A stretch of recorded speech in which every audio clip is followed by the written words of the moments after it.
soit f la fonction définie sur R par f de x égale x3 plus x2.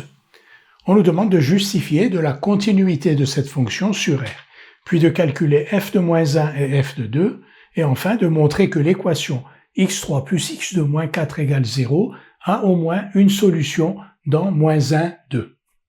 On va justifier de la continuité de f sur R. On a deux manières de faire. La première consiste à dire que f est une fonction polynomiale et on sait que toute fonction polynomiale est continue sur R.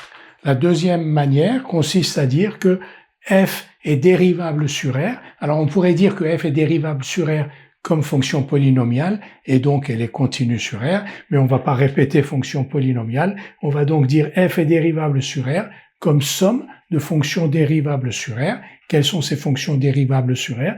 x3 et x2. f est donc égal à la somme de x3 et de x2 qui sont dérivables sur R. f est donc dérivable sur R et comme f est dérivable sur R, elle est donc continue sur R. La deuxième question, on va la traiter tout de suite. On nous demande de calculer f de moins 1. Donc f de moins 1, il suffit de remplacer x par moins 1 dans cette expression. Moins 1 au cube plus moins 1 au carré, ça fait donc 0. Et f de 2 égale 2 au cube plus 2 au carré, 8 plus 4, 12. Donc on a montré que f était une fonction continue sur R et on a calculé f de moins 1 égale 0 et f de 2 égale 12. Nous allons maintenant traiter la troisième question. Montrer que l'équation x3 plus x2 moins 4 égale 0 a au moins une solution dans moins 1, 2. Quand vous voyez a au moins une solution dans moins 1, 2, il faut tout de suite penser au théorème des valeurs intermédiaires. Donc, x3 plus x2 moins 4 égale 0, cette équation est équivalente à x3 plus x2 c'est f de x, donc x3 plus x2 moins 4 égale 0 équivaut à f de x moins 4 égale 0, c'est-à-dire à f de x égale 4.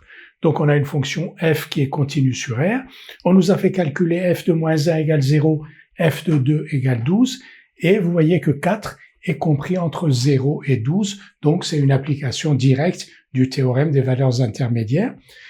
Donc f est continue sur R, nous on a besoin qu'elle soit continue sur moins 1, 2, elle est continue sur R, donc a fortiori elle est continue sur moins 1, 2. Et f de moins 1 égale 0, f de 2 égale 12. Et donc le 4 que l'on a ici est compris entre 0 et 12, donc 4 est compris entre 0 et 12, donc 4 est compris entre f de moins 1 et f de 2. Donc on a une fonction continue f sur l'intervalle moins 1, 2, on a un réel 4 qui est compris entre f de 1 et f de 2. On peut donc, d'après le théorème des valeurs intermédiaires, dire que l'équation f de x égale 4 a au moins une solution dans moins 1, 2. Donc on a répondu à la question 3. Remarquez que si à la place de 4 ici, donc ici on a moins 4, si à la place de moins 4, on avait par exemple moins 11, on aurait exactement le même exercice parce que 11 est compris entre 0 et 12. Si on avait x3 plus x2 moins racine de 7 égale 0, comme racine de 7 est compris entre 0 et 12, notre conclusion aurait été la même, c'est-à-dire que l'équation f de x égale racine de 7 a au moins une solution dans moins 1, 2. Et l'équation f de x égale racine de 7 est équivalente à l'équation x3 plus x2 moins racine de 7 égale 0.